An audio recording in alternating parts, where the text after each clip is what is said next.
anuncio solemnemente desde esta tribuna que no nos queda más remedio que usar el instrumento de la moción de censura que presentaremos en el mes de septiembre. Buenas noches. Santiago Abascal se ha convertido en el gran protagonista del día. El dirigente de Vox ha anunciado una moción de censura contra Pedro Sánchez por la pésima gestión de la pandemia del coronavirus. El Congreso ha acogido ese adelanto con mucha sorpresa. Golpe de efecto de Santiago Abascal que deja en mal lugar a los populares, pero que no se va a materializar hasta el mes de septiembre, poco más de un mes para que las cuentas salgan.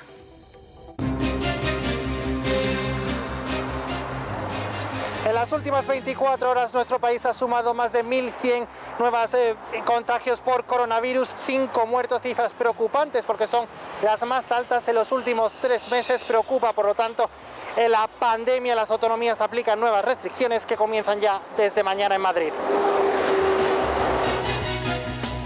La Fiscalía pide al Supremo que los presos del proceso separatista tampoco salgan a trabajar. El Ministerio Público quiere asegurar que los encarcelados se ajusten a un segundo grado y no a una clasificación de semilibertad. Solicita que se suspendan todos los permisos que disfrutaban los condenados por el 1 de octubre para ir al trabajo o para cuidar a familiares por la aplicación del artículo 100.2 del Reglamento Penitenciario. Francia autoriza la salida de la cárcel de Josu Ternera por motivos de salud. El sanguinario miembro de ETA ha recibido el aval de la justicia francesa para avanzar hacia un régimen de arresto domiciliario y este mismo jueves podrá abandonar el centro parisino de la Santé. Ternera quedará controlado por un brazalete electrónico. La estatua de Cristóbal Colón en la capital de Madeira, Funchal, ha aparecido vandalizada y ha sido derribada, lo que ha causado un gran impacto en la isla portuguesa. Era uno de los principales reclamos para los turistas y por el momento no han conseguido restaurarla.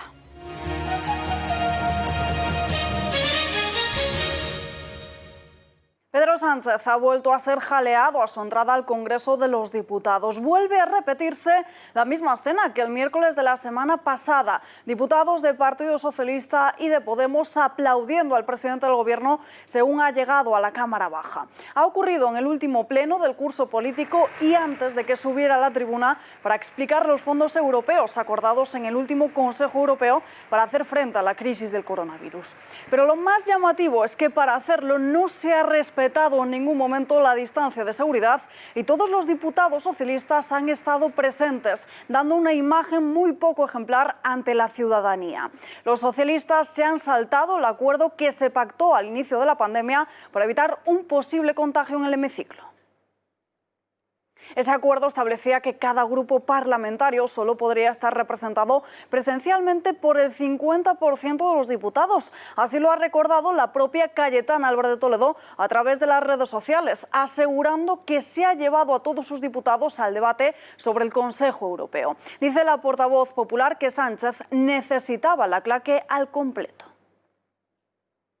Las críticas al Partido Socialista por llenar su bancada han llegado desde el Partido Popular y también desde Ciudadanos. Edmundo Val ha afeado esa actitud exigiendo responsabilidades a la presidenta de la Cámara. La socialista Meritxell Batet ha respondido que ella no puede prohibir la asistencia de sus señorías. Artículo 72 del reglamento, pidiéndole la aplicación de una norma jurídica con rango de ley, que es el artículo 6.1a, del Real Decreto Ley de Nueva Normalidad, que llama el Gobierno, 21/2020, y que establece que donde se puede mantener una distancia de 1,5 metros, debe mantenerse. No es suficiente el uso de la mascarilla.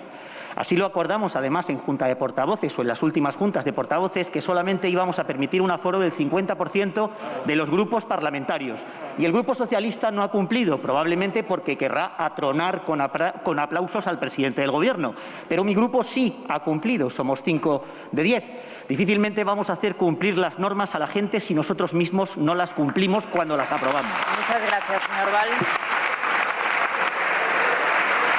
Todas sus señorías saben, la presidenta tiene la obligación de hacer cumplir el reglamento y no hay ningún precepto en el reglamento que permita prohibir a la presidencia la asistencia de sus señorías.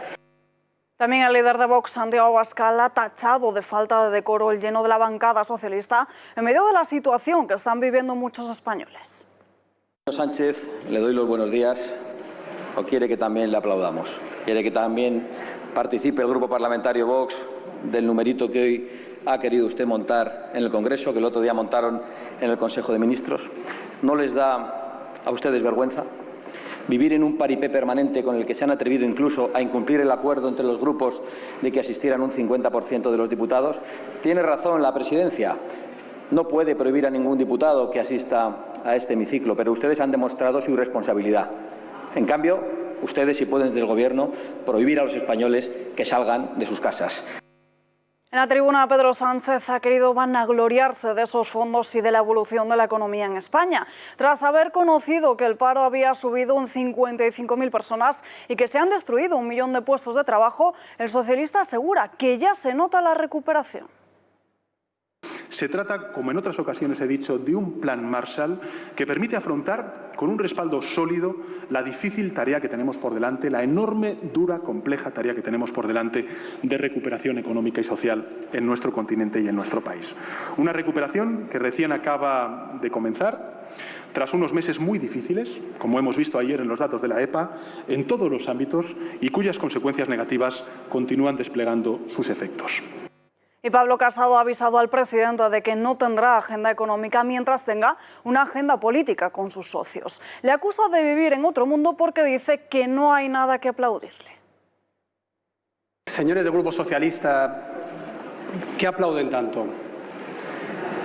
¿De qué se ríen tanto? Sinceramente, yo traía un discurso escrito sobre los consejos europeos y sinceramente como padre de 2 niños, como nieto, como hijo, como español, no entiendo lo que está pasando en esta sesión. Sinceramente, señor presidente del Gobierno, señor miembro del Gobierno, creo que viven en una realidad paralela.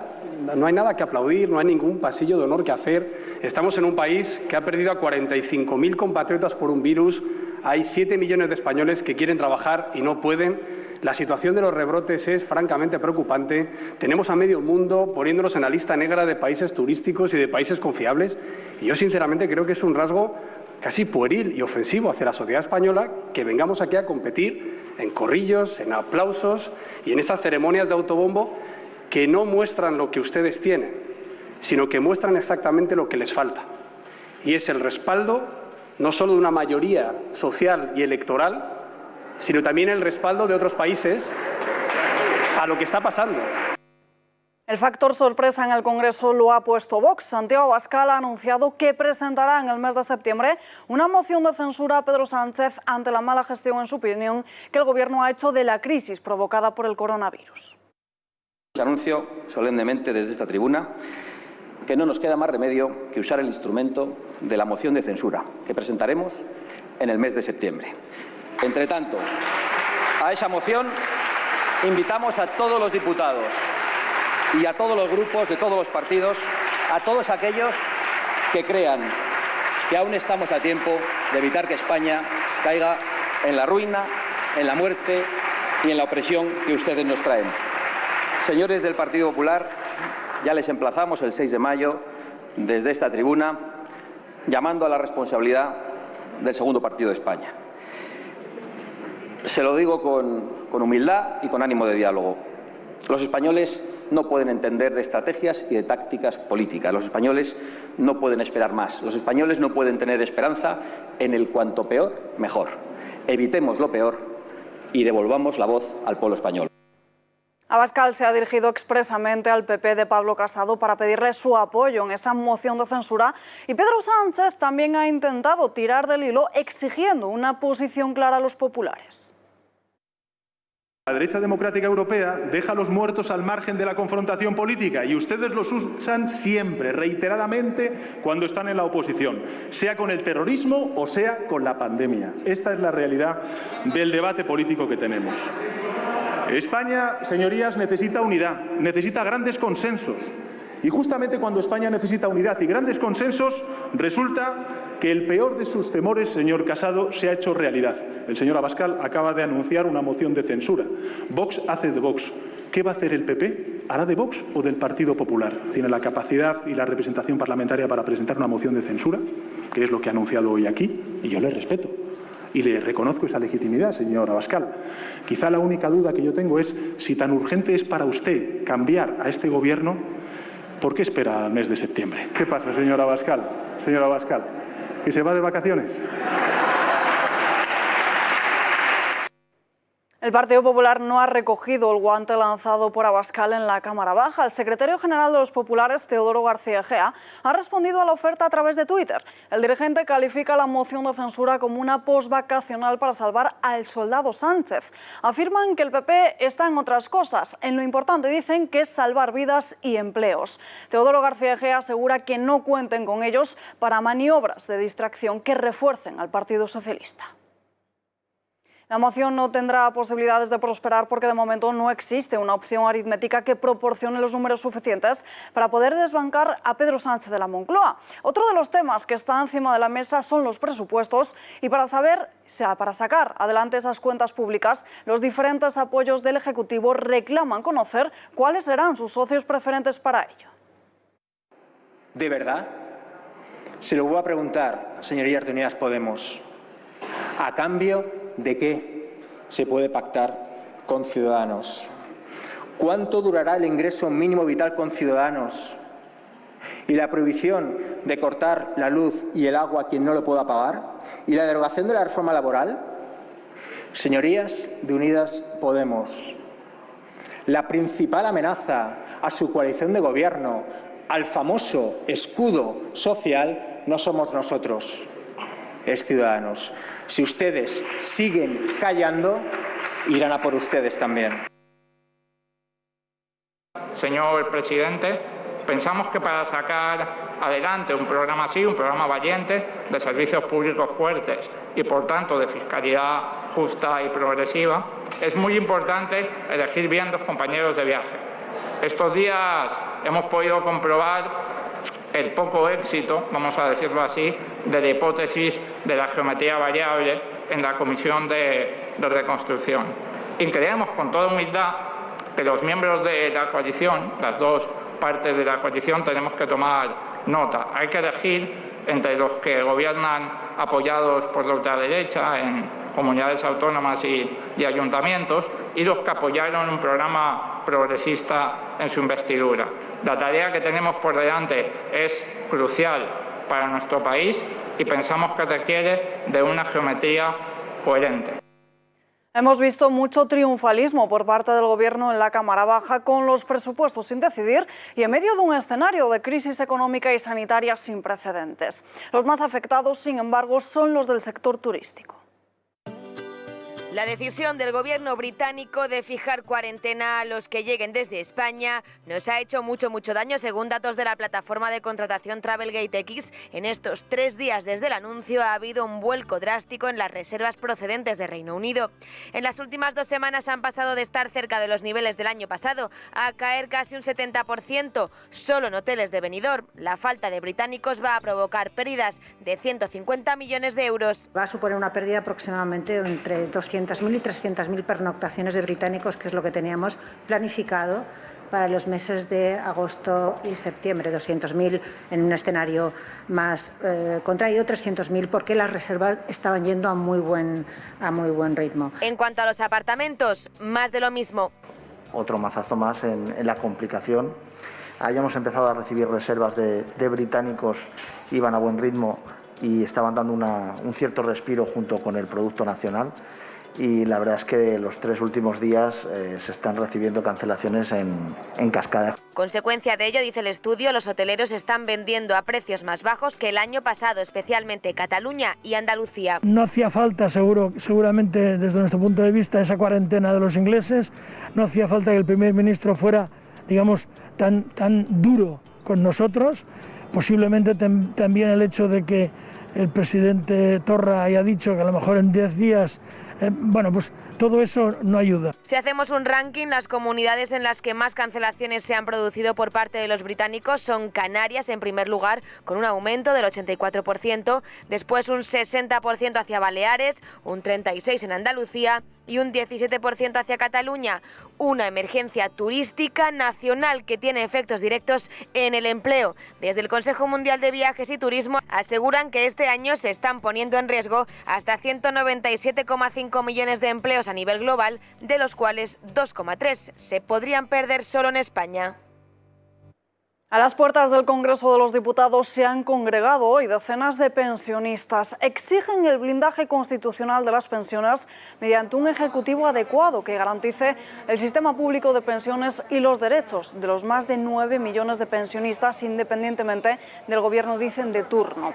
Esto se produce a 24 horas de que los sindicatos como UGT se reúnan con la presidenta de la Comisión del Pacto de Toledo, con Magdalena Valerio, mañana jueves. Prevén cerrar sus recomendaciones sobre el sistema de pensiones a la vuelta del verano, después de que pasen de nuevo por la comisión parlamentaria el ministro de Seguridad Social, el gobernador del Banco de España y la presidenta de la AIREF. Administraciones sobre el alojamiento de los inmigrantes llegados en patera a Cartagena. Un centenar de ellos se ha fugado de la cuarentena que estaban haciendo en el puerto de Escombreras. Todos ellos estuvieron en contacto estrecho con 34 positivos que arribaron a las costas murcianas el pasado fin de semana, y fue por este motivo por el que la Consejería de Sanidad impuso 14 días de confinamiento obligatorio en un hospital de campaña instalado por Cruz Roja. Misma situación que ha ocurrido en Granada. 7 inmigrantes, uno de ellos positivo, han huido de un pabellón municipal en el que fueron acogidos anoche, procedentes de Almería, donde llegaron en patera. Mientras que todo el mundo se hace la misma pregunta de cuándo va a llegar la vacuna del coronavirus, la pandemia continúa expandiéndose. En las últimas 24 horas, Sanidad notifica más de 1.100 casos nuevos. Alberto Soto, muy buenas noches. El de hoy es el mayor incremento diario en los últimos 3 meses. Buenas noches, 248 nuevos positivos y 5 fallecidos en las últimas 24 horas. La pandemia sigue avanzando por nuestro país, siguen preocupando sobre todo 2 núcleos concretos, Barcelona y también la Comunidad de Madrid, que de hecho hoy ha notificado 2 nuevos brotes vinculados, uno con un local de ocio, con un bar, y otro con una comunidad religiosa. De momento hay 28 casos más hoy y 80 contactos directos que están siendo en estos momentos rastreados por la Comunidad de Madrid. Por su parte, en Cataluña, la Generalitat ha levantado la recomendación de confinamiento de Lérida y 6 puntos diferentes del Valle del Segrià, y la justicia ha levantado ya también esa prohibición de abrir locales y gimnasios, a excepción de las discotecas. De momento, el brote de Gandía aumenta a los 158 casos. Recordemos que fue el causante que hace 2 semanas se cerrara el ocio nocturno de la ciudad, y en el sur todas las provincias de Andalucía tienen rebrotes, a excepción de Cádiz. En Ceuta hoy se ha notificado el segundo caso de coronavirus. La comunidad extremeña ha contabilizado hoy también su primer fallecido en los últimos 48 días, y ante el ascenso de los casos positivos de coronavirus en nuestro país, la vacuna se hace cada vez más necesaria. Los laboratorios investigan a contrarreloj. La cosa va a mayor velocidad incluso de lo pensado. Los políticos teorizan sobre las fechas. Durante la primera mitad del año que viene habrá una o varias vacunas disponibles. Y es que la vacuna contra el COVID no es ciencia exacta, al menos en los plazos. Hay diferentes estudios activos en varios países del mundo, muchos son los que ya exponen resultados, y el de Moderna los anuncia esperanzadores. Sus ensayos generan respuesta inmunológica calificada de robusta por los expertos. Eso sí, en una prueba en primates, en 3 grupos de 8 macacos ya vacunados que han respondido creando niveles altos de anticuerpos neutralizadores. Se les expuso al coronavirus durante 4 semanas y no desarrollaron infección en los pulmones. Ya Donald Trump anunciaba en mayo que habría vacuna, y ahora Moderna señala también a fechas cercanas. De hecho, ya incluso le ponen precio de venta, oscilará los 50 euros. Por los avances, Estados Unidos dobla la financiación hasta los 800 millones de euros para su producción, y ya tiene compradas las primeras tiradas. Pero no es la única candidata. En España esperan desde el CSIC probar la suya en humanos en diciembre de este año. Tienen 8 proyectos en marcha y alguno de ellos podría estar produciéndose en un año, aunque todo con matices. Vacunas para un primer choque, para lo que quiere uno de los principales objetivos de la Organización Mundial de la Salud, que es impedir que nadie se muera. El resto del mundo también participa en esta carrera por la vacuna, y los países anticipan sus compras. Un laboratorio italiano ya produce la de Oxford. Aunque no se tienen aún los resultados finales, quieren estar listos por si continúa la tendencia positiva. Mientras tanto, sin vacuna, la mascarilla tiene que seguir siendo la protagonista. Para cuando los expertos alertan de una nueva oleada, se va a producir la vuelta al cole. Septiembre está a la vuelta de la esquina y como cada año toca preparar las mochilas, pero son muchos padres que no saben qué va a pasar por el coronavirus. ¿Qué va a pasar con la vuelta a las aulas en un verano en el que el número de contagios va en aumento y con un mes de agosto aún incierto? El mes de septiembre está aún más lejano de todo lo que podamos augurar para los centros educativos. El presidente del Gobierno, Pedro Sánchez, ha anunciado en el Congreso que a finales de agosto habrá otra conferencia de presidentes para preparar la vuelta a los colegios. Se plantearon la urgencia de tener que llegar a acuerdos en los protocolos vinculados con el sistema educativo y con la vuelta al colegio de nuestros jóvenes el próximo mes de septiembre. ¿Podrán abrir entonces los centros educativos en el caso de que los colegios no puedan abrir finalmente o deban cerrar de nuevo una vez iniciado el curso? Será algo que decidan las consejerías de salud de cada autonomía. No hay decisiones tomadas, pero las opciones son tres: clases presenciales, mixtas o en confinamiento. Todo se verá en las próximas semanas. Ni tercer grado ni aplicación del artículo 100.2 del reglamento penitenciario. La Fiscalía pide al Tribunal Supremo que suspenda todas las salidas de la cárcel de los presos del 1 de octubre, ni para trabajar ni para hacer voluntariado. En el recurso que han avanzado El Mundo y La Vanguardia, reclaman que se acuerde la suspensión de esas decisiones de los juzgados de vigilancia. Esto se produce una semana después de que se revocase la semilibertad de Carme Forcadell y justo después de conocer que la justicia revocase el tercer grado de 6 de los 9 golpistas encarcelados por el referéndum ilegal del 1 de octubre. Y Podemos quiere transformar ahora los escraches en acosos. Ahora a esos a los que se refería en su pasado como jarabe democrático. Pablo Iglesias ha denunciado esas protestas que se están produciendo frente a su casoplón de Galapagar. En concreto, el dirigente morado ha presentado una querella por 6 delitos contra Miguel Ángel Frontera Díaz, un particular al que acusa de ser el instigador de las protestas que se vienen sucediendo desde hace varios meses frente a su domicilio. Una estrategia que ya inició Irene Montero hace unas semanas con una denuncia por acoso a la concejal de Vox en Galapagar contra Cristina Gómez Carvajal, pero que fue archivada.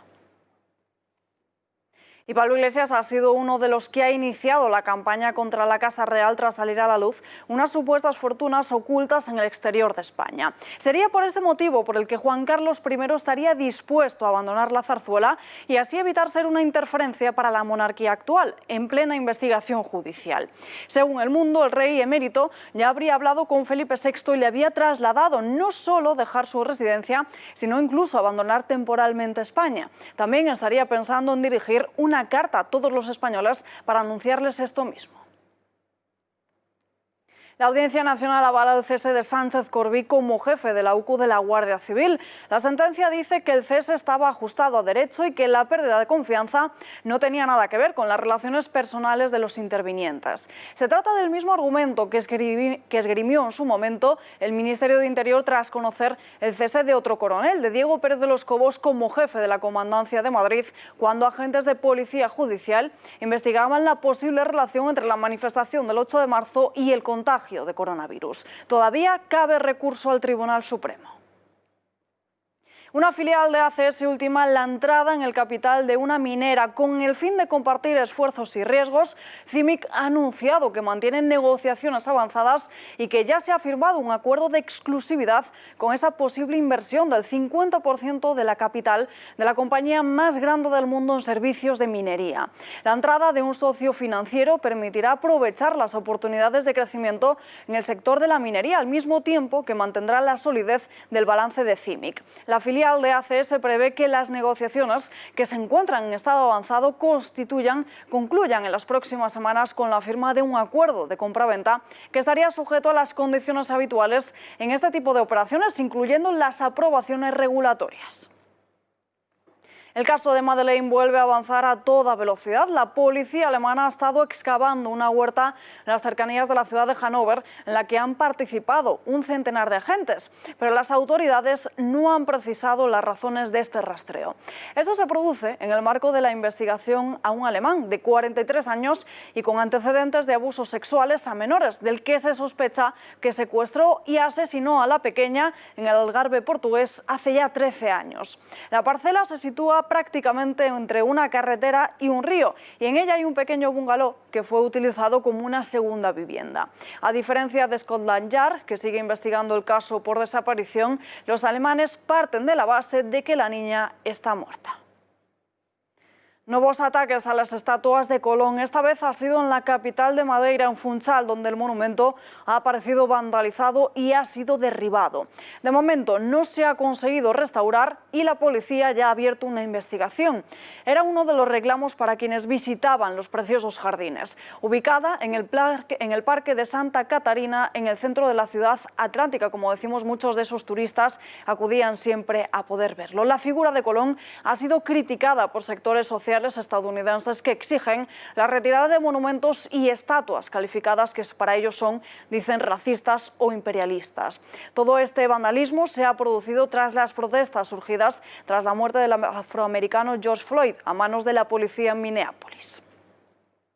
Turquía busca controlar y censurar las redes sociales. El Parlamento turco ha aprobado una polémica ley por la cual se cede a las autoridades un control de todas esas plataformas y prohibir cierto contenido. Esta norma provoca que las empresas de las redes sociales deban mantener sus servidores en el país y también deban almacenar los datos de los usuarios. Todo aquel contenido que las autoridades consideren ofensivo deberá eliminarse en un plazo máximo de 48 horas. En el caso de no cumplir con sus obligaciones, podrían enfrentarse a multas de hasta $1 millón. Estamos conectados a través del fondo submarino. Casi el 100% del tráfico internacional de Internet circula a través de cables en el fondo del mar. Ahora, el gigante de Google anuncia un nuevo transoceánico que va a suponer la primera ruta que conecte España con los Estados Unidos. Google ha anunciado un nuevo cable submarino Grace Hopper que se extenderá entre Estados Unidos, Reino Unido y España y proporcionará un mayor soporte para la red que acoge los productos empresariales y de consumo de la compañía. Los cables submarinos conforman una vasta red que cruza el océano para enviar y recibir información en todo el mundo a la velocidad de la luz. En la actualidad, el 98% del tráfico internacional de Internet circula a través de estos cables. Una vez que esté en funcionamiento, Grace Hopper será uno de los primeros cables nuevos en conectar Estados Unidos y Reino Unido desde 2003, lo que aumentará la capacidad global e impulsará servicios como Google Meet, Gmail o Google Cloud. También supone la primera inversión de Google en una ruta de cable submarino a España, lo que integra aún más en la infraestructura global la próxima región de Google Cloud en Madrid. Grace Hopper será además el primer cable submarino del mundo en usar la tecnología de conmutación de fibra óptica que mejora la fiabilidad de las comunicaciones globales. Y nos tenemos que despedir ya, no hay tiempo para más, pero estén muy pendientes a la información que les seguimos adelantando en esta casa. Les dejamos ahora, como siempre, con La inmensa minoría de Fernando Paz y más tarde, a las 10 menos cuarto, con El gato al agua con José Javier Esparza para el mejor análisis de la actualidad política que ofrecen los medios de comunicación. Nosotros, las noticias, vuelven mañana a las 8:30 con muchísima más información. Muchísimas gracias por acompañarnos y muy buenas noches.